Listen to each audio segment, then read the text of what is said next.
Maschet Chagiga Daf Chaf Aleph 21. Nous commençons au milieu de Daf Chaf Amud Bet, au milieu de la page, au début du Perek à la Mishnah. Chomer Bakodesh Mibat Teruma. La Mishnah va nous donner les différences entre Kodesh et Teruma. À propos surtout de la Tvila dans un mikvé, lorsqu'on va purifier des ustensiles. À travers le Daf Chaf Aleph, l'Ab d'aujourd'hui, nous verrons Bezrat Hashem, une halakha importante. Lorsqu'on veut tremper dans un mikvé des fourchettes, des cuillères, des couteaux, et qu'on a peur que ces ustensiles, les kelim, tombent dans le mikvé, on a l'habitude de mettre le tout dans un panier et ensuite de tremper le panier avec les couteaux, les fourchettes. Est-ce que c'est valable? Dans quel cas c'est valable? Ça, Bezrat Hashem, nous le verrons à travers le Daf d'aujourd'hui. D'abord, la Mishnah nous dit Chomer ba Kodesh mba Teruma. Nous avons vu que Kodesh, ce sont les korbanot, Teruma, ce sont les prélèvements de Teruma qu'on donne au Kohen. Il y a une Kedusha supplémentaire sur le Kodesh que la Teruma, c'est une Ma'ala que les Chamim ont exigé. Chomer ba Kodesh mba Teruma. Voici les différences, voici en quoi Kodesh, les korbanot, c'est plus Ramour que Teruma. Shemat bilim kelim betor kelim la Teruma. Lorsque nous avons deux ustensiles impurs, on peut mettre l'un dans l'autre et les tremper si on veut utiliser ces kelim pour de la Teruma. Avalo la Kodesh, si on veut utiliser les ustensiles pour manger des korbanot, il faudra tremper chaque keli séparément, comme la Gemara nous expliquera. Achoraim vetor.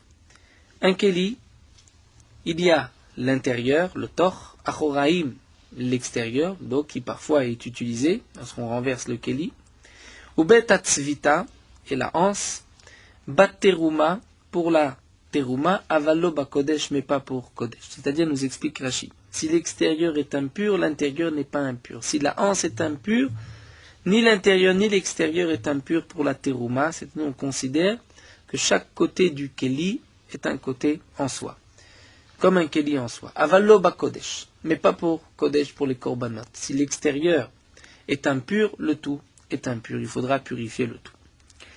Anoset amidras, une autre halakha. Un homme qui porte midras, c'est-à-dire par exemple dit Rashi, la chaussure d'un homme impur, de l'impureté de ziva, un zav, sa chaussure est midras. Si on porte son midras, sa chaussure, eh bien on peut porter dans l'autre main noset à teruma. On peut porter de la teruma. Rashi nous dit dans un tonneau, lorsqu'on ne touche pas l'intérieur de ce tonneau.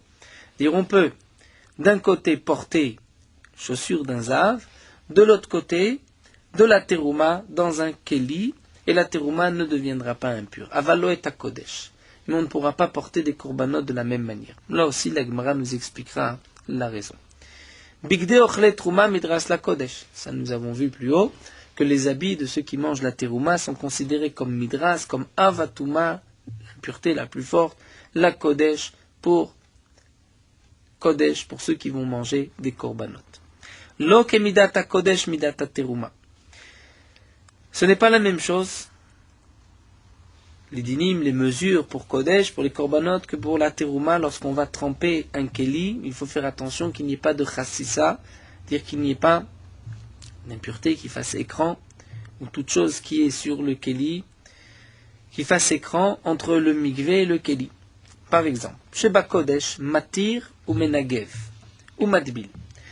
Lorsque Bakodesh, on veut tremper un habit, s'il y a un nœud sur l'habit, il faudra d'abord enlever le nœud. Si l'habit ou un keli est mouillé, il faudra d'abord l'essuyer, ou Madbil, et ensuite le tremper. On ne pourra pas laisser le nœud et le tremper. Vachar karkosher, ensuite on pourra refaire le nœud. Parce que le nœud, on considère que l'eau ne va pas pénétrer dans le nœud. Pour Kodesh, aval bateruma, kosher, même si on veut, on peut faire un nœud. Vachar karmadbil, ensuite tremper le béguet de l'habit. Kelim anigmarim betara.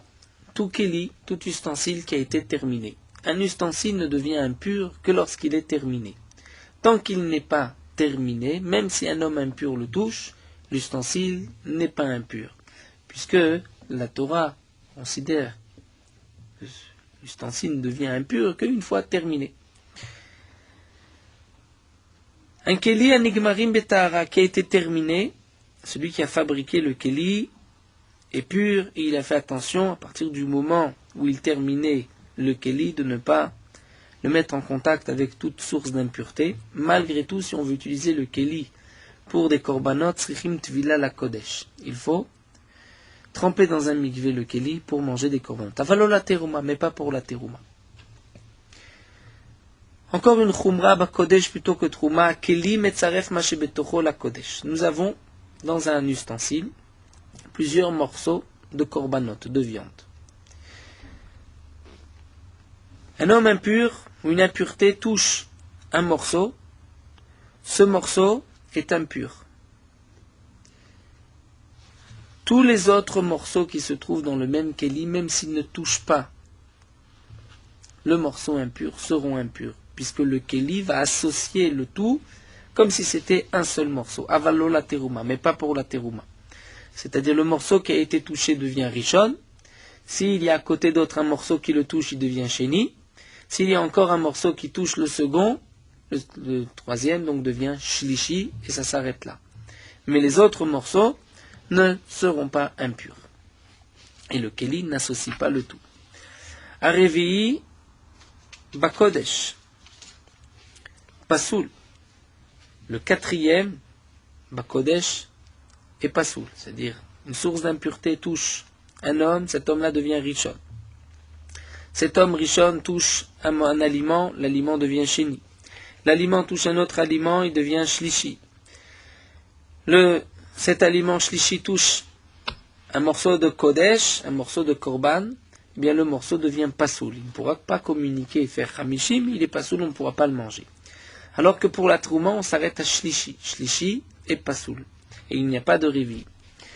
Une autre halakha, batrouma im nitmet achat miyadav chaverta teora. Pour terouma, si une de ses mains, un homme a rendu impur une de ses mains par une impureté des rabanan, qui ne rend impur que ses mains et pas son corps, il n'y a qu'une seule main qui est impure. La seconde est pure. Bakodesh madbil shteem. Il faudra purifier les deux, tremper les deux dans un mikvé. Pourquoi shayad metamet traverta bakodesh? Parce qu'une main rend impur l'autre pour tout ce qui est kodesh. Avalo bateruma, mais pas pour la teruma.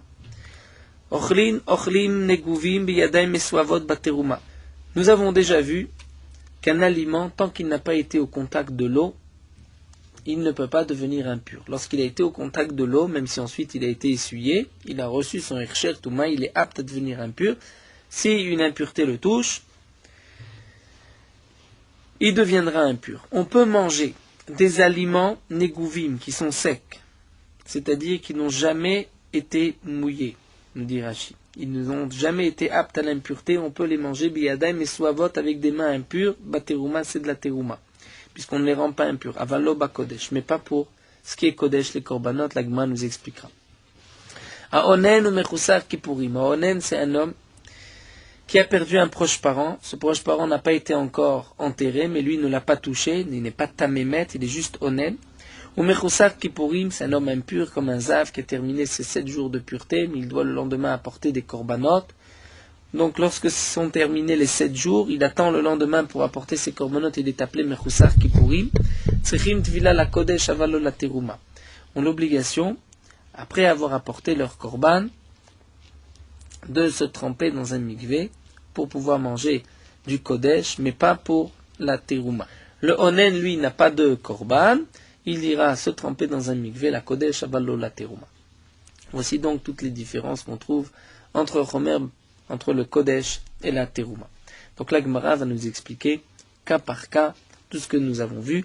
On commence avec le premier din, qui est, on peut dire, le plus simple, le din de Keli Betor Keli. On veut tremper 2 ustensiles, nous a dit la Mishnah.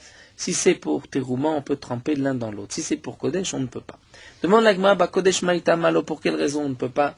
Amar Rabila nous dit, Mipne Shekvedo Shel Keli Chotzetz. Parce que le poids du Keli qui se trouve à l'intérieur va faire écran, va être Chotzetz entre l'eau et l'autre Keli. Puisque le Keli qui est à l'intérieur va s'alourdir, va toucher le keli d'en dessous, et donc l'eau ne pourra pas pénétrer entre les deux kelim. C'est pour cela que Bakodesh, on ne pourra pas. C'est vrai que la Gemara posera la question plus tard, alors pour Teruma aussi, il devrait y avoir Khatitsa. Ça, la Gemara posera la question. Mais là, la Gemara, tout d'abord, pose une autre question. Là, la Gemara pose tout d'abord une autre question. La Gemara demande, c'est que nous voyons par la suite, dans le din de Kosher ou Menagev, il faut d'abord enlever le nœud. Matir ou Menagev, il faut enlever le nœud. Là-bas, c'était le problème de Khatitsa. Donc, nous dit la Gemara, le début de la Mishnah, on ne va pas parler de Khatitsa. Sinon, il faut mettre le tout dans la même ligne. On parle de Khatitsa, voici tous les dinim de Khatitsa. Pourquoi séparer en deux? Demande à ma femme, il dit c'est Mishum Khatitsa, puisque par la suite, lorsqu'on parle d'enlever un nœud et d'essuyer le keli, c'est un problème de Khatitsa. Donc, Reshala Mishum Khatitsa, le début, c'est pas Khatitsa. Des katane sefa, comme nous avons vu dans la sefa, velo kimidata kodesh midata teruma, ce n'est pas le même din kodesh que teruma. Sheba kodesh matiruman givu matbil. Pour kodesh, il faut enlever le nœud, il faut essuyer le keli, ensuite le tremper. Bachar kar kosher, ensuite, si on veut, on peut le rattacher. Au bas teruma, alors que teruma, kosher, on peut laisser l'habit, et on peut même l'attacher. Bachar kar matbil, ensuite, on le trempe. Donc la question de la Gemara, c'est que, puisque par la suite, nous allons voir des dinim de Khatitsa. Donc pourquoi la Mishnah se répète? La Mishnah aurait dû nous dire une seule différence, c'est-à-dire Bateruma, on ne fait attention qu'au Khatitsa, au véritable Khatitsa Minatora. Bakodesh, on est un peu plus mahmir. Pourquoi commencer par un premier cas et ensuite un autre cas de Khatitsa? La Gemara nous dit non. Resh avesefa mishum Khatitsa. Et le premier cas de la Mishnah et la suite c'est Khatitsa, mais on a besoin des deux cas, on n'aurait pas pu déduire l'un de l'autre. Donc, si on nous avait enseigné le premier cas, j'aurais pu croire que pourquoi dans le premier cas, on ne peut pas tremper la Kodesh de Kelim, parce qu'il y a un Keli qui va s'alourdir sur l'autre, et il y a un problème de Khatitsa. Mais dans le deuxième cas, lorsqu'il y a une question de nœud, peut-être que même la Kodesh, on pourra tremper, ce n'est pas Khatitsa, puisqu'il n'y a pas de Keli qui appuie l'un sur l'autre. Viashminan sefa, si on nous avait rapporté juste la sefa, qu'il fallait enlever un nœud, qu'il fallait essuyer le keli, j'aurais pu dire avamina inutama de la kodesh lo. Pourquoi on ne peut pas dans les derniers cas? Parce que la kodesh, il y a un problème mishum de kitra bemaya aduke miadek. Parce qu'un nœud dans l'eau va se renforcer, plus se serrer, et donc c'est pour cela que l'eau ne pourra pas pénétrer. Aval Recha. Mais dans le premier cas d'un Keli sur l'autre, nous savons que le Keli a l'habitude de flotter dans l'eau. Donc des mayas, au contraire, akfouye makfoulé les manas. Peut-être que l'eau va au contraire faire flotter le Keli qui est à l'intérieur, et donc il n'y aura pas de Khatitsa. L'eau avec Khatitsa, Tsricha. C'est pour cela qu'on a besoin des deux cas. Donc l'Agmara répond, effectivement, dans la Mishnah, nous avons un premier cas de Khatitsa, un autre cas de Khatitsa, on ne peut pas apprendre et déduire l'un de l'autre, nous avons besoin des deux cas. Pour Teruma, on ne tient compte que de la véritable Khatitsa qui est Minatora, mais pas des Khumrot en plus de ces Khatitsot Midirabanan. L'Agmara continue et nous dit Rav Ila letame. Donc Rav Ila, qui explique la raison de la Mishnah.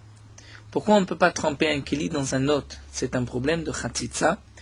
Ravila a déjà enseigné par ailleurs d'Amar Ravila, Amar Abchanina Bar Papa, Eser Ma'alot Shanukan. Il y a 10 Ma'alot dans la Mishnah. Il y a 10 différences entre Kodesh et Teruma. 10 degrés où pour Kodesh on est plus Mahmir que Teruma. Et lorsqu'on fait le compte dans la Mishnah de tous les cas, on se rend compte qu'il y a 11 cas et pas seulement 10 cas. Donc Ravila lui a expliqué qu'il y a 10 ma'alot. Pourquoi? Parce que le din de Matvilim Kelim Betor Keli, c'est un problème de Khatitsa, comme nous l'avons vu. Et ensuite, dans la Mishnah, nous avons un autre din de Khatitsa, qu'un Keli de Kodesh, on doit d'abord enlever le nœud, si c'est un habit qui est noué, et on doit aussi l'essuyer si le Keli est mouillé. Puisque ce sont deux dinim de Khatitsa, c'est considéré comme une seule ma'ala. Donc là, Gemara nous dit, Ravila suit les Ta'ameh, son opinion, ce qu'il a dit par ailleurs, d'Amar Ravila, Marabchana Bar Papa, et Ser Ma'alot Shanukan. Il y a 10 ma'alot 10 degrés, 10 différences entre Kodesh et Teruma. Et c'est ainsi qu'on arrive au chiffre de 10 et pas 11, lorsqu'on va compter ces deux ma'alot comme une seule, puisque la raison est la même. C'est un problème de Khatzitza. Nous verrons par la suite que la Gemara nous rapportera un autre avis, celui de Rava, qui considère que la raison, ce n'est pas un problème de Khatzitza, et effectivement, d'après Rava, il y a 11 ma'alot. Et la Gemara continue, d'après Rav Hila, il y a 10 ma'alot, mais ces 10, on va les diviser en deux parties. Chamesh rishonot, ben le kodesh ben le chulin, shenasu al tarat kodesh. Il peut y avoir des chulin shenasu al tarat kodesh, c'est-à-dire des aliments profanes qui n'ont aucune kedusha, mais que les gens qui vont consommer ces aliments font attention de tout manger al tarat kodesh comme si c'était des korbanot, comme nous l'avons vu dans la Mishnah, la dernière Mishnah du deuxième Pérec, où la Gemara nous avait rapporté que Yosef ben Yoézer était chassid chez Bakeuna, et Yochanan ben Gudgeda aya ochel al tarat hakodesh kol yamav. Il mangeait, et tous ces aliments, il faisait attention comme si c'était des korbanot. Donc, Chulim shenasu al tarat hakodesh ont un statut, ont le même din que Kodesh sur 5 ma'alot, et sur 5 autres ma'alot, elles n'ont pas le même din. C'est ce que nous enseigne ici Rav Hila. Eser ma'alot shanukan, il y a 10 degrés, 10 différences.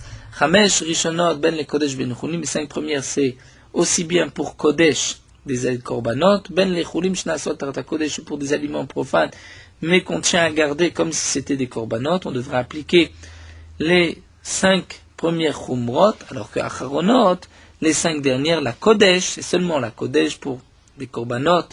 Aval lo le chulim shnasot tarata kodesh, mais pas pour des aliments profanes qui ont été faits al tarata kodesh comme si c'était des korbanot, c'est-à-dire qui ont été faits, qui ont été gardés comme des al tarata kodesh. On a fait attention qu'il n'y ait pas de révi'i, on a fait attention à toutes les ma'alot que nous avons déjà vues.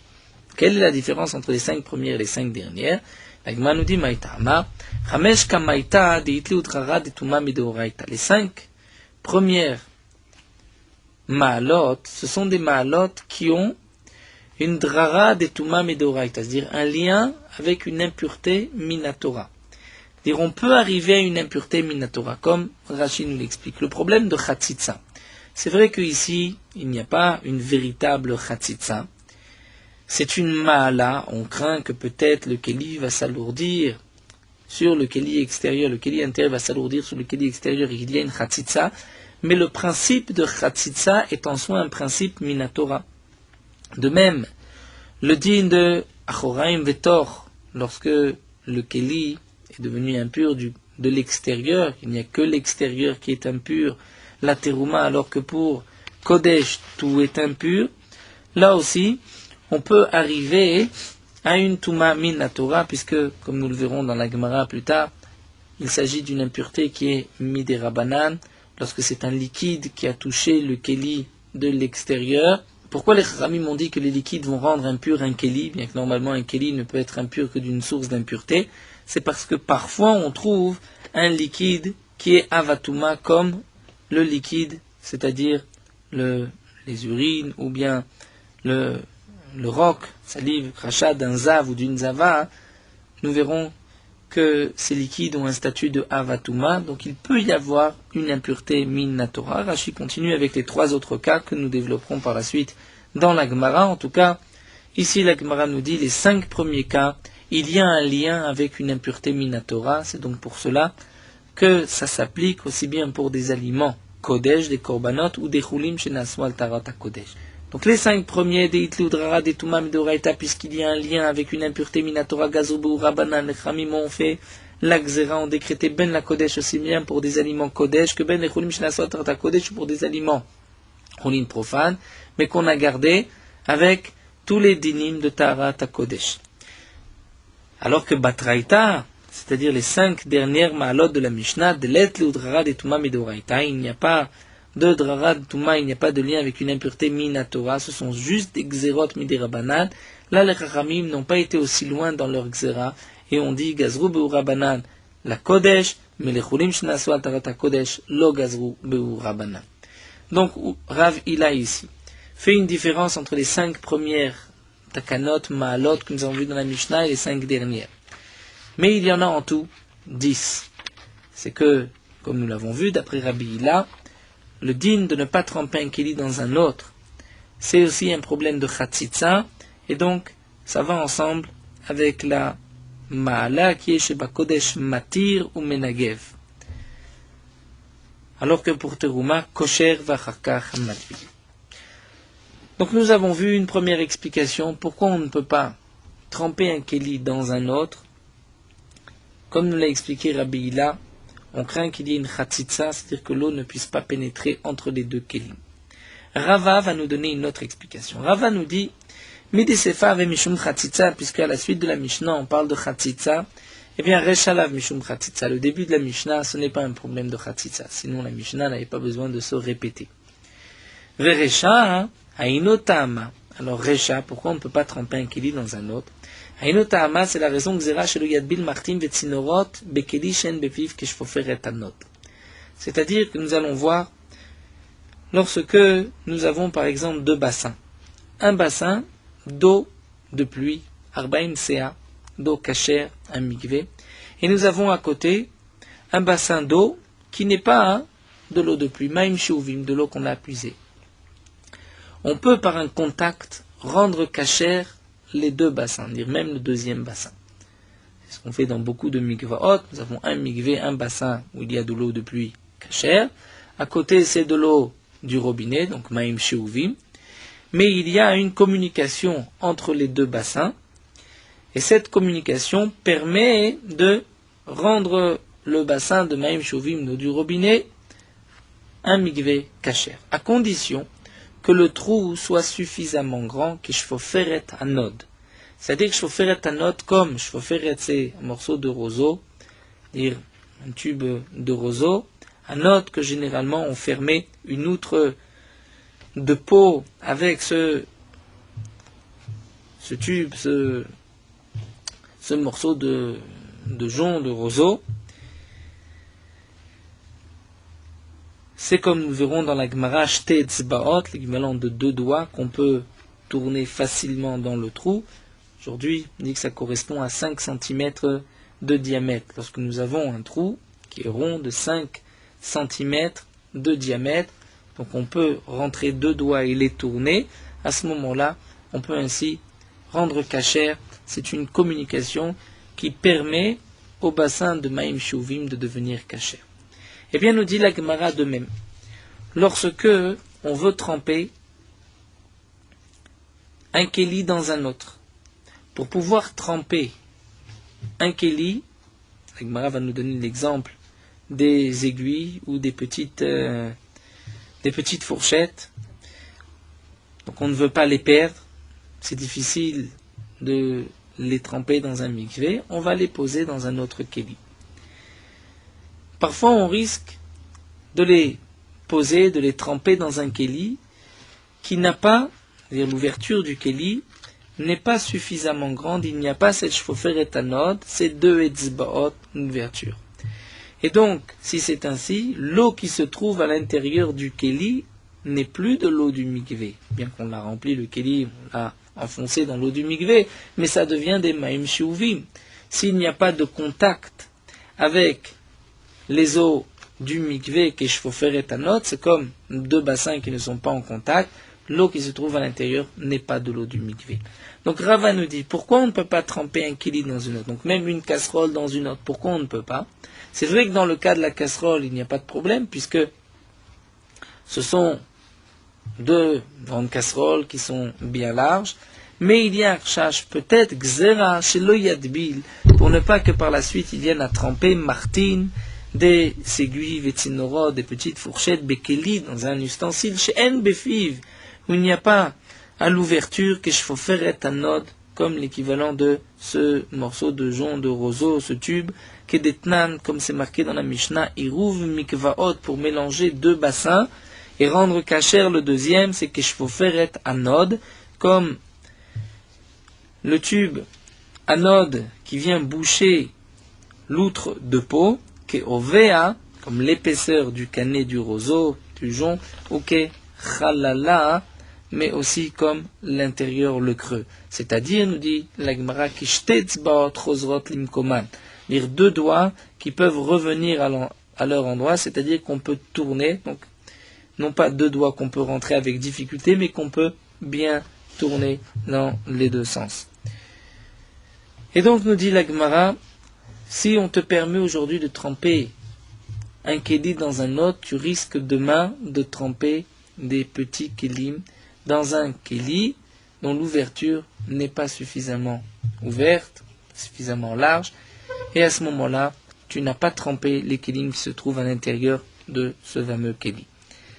Et donc nous dit la Gemara, Savarla, Kehad Amar Rav Nachman, Rava pense, comme cet enseignement de Rav Nachman, Amar Rabba Baravoua, que Yudalef Ma'alot Shanuka. Nous avons dans la Mishnah 11 Ma'alot, non pas 10 comme Ravila, mais 11. Shesh Rishonot, donc les 6 premières, c'est Ben la Kodesh Ben Lechulim, Shenaswa Tarata Kodesh. Les 6 premières, c'est aussi bien pour tout ce qui est Kodesh, les Korbanot, mais aussi pour les Chulim, les aliments profanes qu'on a gardés avec Tarata Kodesh. Acharonot, les dernières, c'est la Kodesh. Aval lo les Chulim Shenaswa Tarata Kodesh. C'est seulement pour des aliments Kodesh, mais pas pour des Chulim qui ont été faits al Tarata Kodesh, avec la Kedusha des Korbanot. Et la Gemara termine, Maïka ben de Rava et de Rabila. Quelle est la différence entre la raison de Rava et de Ravila? Est-il une conséquence? Est-il une conséquence la halacha? La Gemara nous dit oui. Ika benayu sal vegargutani shemileam kilin. Lorsque nous avons un panier, vegargutani. Gargutani, nous dit Rachid, une sorte aussi de panier qu'on utilisait pour filtrer le vin. Lorsque le vin descendait de l'endroit où on le pressait, descendait dans une sorte de trou de bord, il passait par un panier. Et le sal vegargutani, ce sont donc un panier et un très grand panier qui ne sont jamais fermés vers le haut. Ce sont des paniers qui sont bien ouverts. Et donc d'après Rava, il n'y a pas lieu de faire de gzera.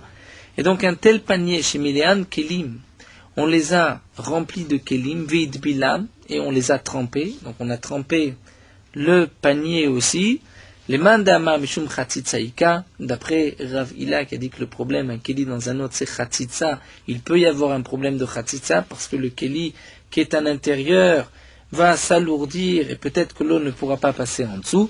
Mais les mandama mishum gzerash meyadbil martim vitzinoriot, d'après Rava qui a dit que toute la gzera, c'est de peur qu'il va par la suite tremper des petits objets, des aiguilles, des petites